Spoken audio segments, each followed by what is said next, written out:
UP की मिल्कीपुर विधानसभा seat पर हुए उपचुनाव के नतीजे में समाजवादी पार्टी हारती दिखी। मिल्कीपुर में बीजेपी 40,000 से अधिक वोटों से आगे चल गई थी। इस बीच अखिलेश यादव ने बीजेपी पर तंज कसा है। उन्होंने सरकार पर धांधली का आरोप लगाते हुए कहा कि सभी 403 विधानसभा सीटों में ये 420 नहीं चलेगी।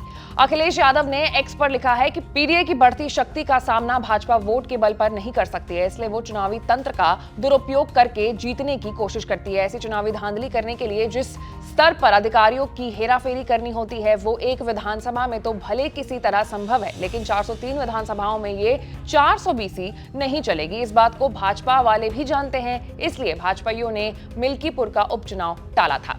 सपा मुखिया ने आगे कहा है कि पीडीए मतलब 90% जनता ने खुद अपनी आंखों से ये धांधली देखी है। ये झूठी जीत है जिसका जश्न भाजपाई कभी भी आईने में अपनी आंखों के सामने आंखों में आंखें डालकर नहीं मना पाएंगे। उनका अपराध बोध और भविष्य में हार का डर उनकी नींद उड़ा देगा। बकौल अखिलेश, जिन अधिकारियों ने चुनाव घपलेबाजी का अपराध किया है वो आज नहीं तो कल अपने लोकतांत्रिक अपराध की सजा पाएंगे। एक एक करके सबका सच सामने आएगा।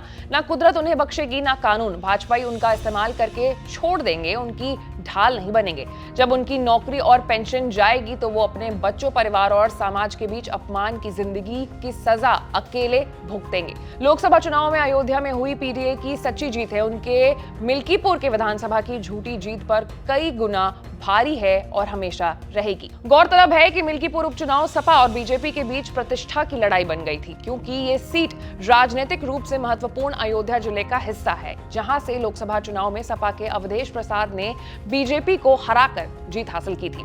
अब उसी अयोध्या की मिल्कीपुर सीट पर अवधेश के बेटे अजित प्रसाद मैदान में उतरे थे। बीजेपी अजित को हराकर लोकसभा में मिली हार का बदला लेना चाहती थी। वहीं सपा अपने विजय अभियान को जारी रखकर देश स्तर पर बड़ा संदेश देना चाहती थी। फिलहाल बीजेपी मिल्कीपुर से जीत गई है, वहीं सपा को करारी हार का सामना करना पड़ा है। ऐसे तमाम बड़े खबरों से अपडेटेड रहने के लिए आपको हमारे चैनल को लाइक, सब्सक्राइब और शेयर करना होगा। मैं थी आपके साथ आशीष सिंह आनंद।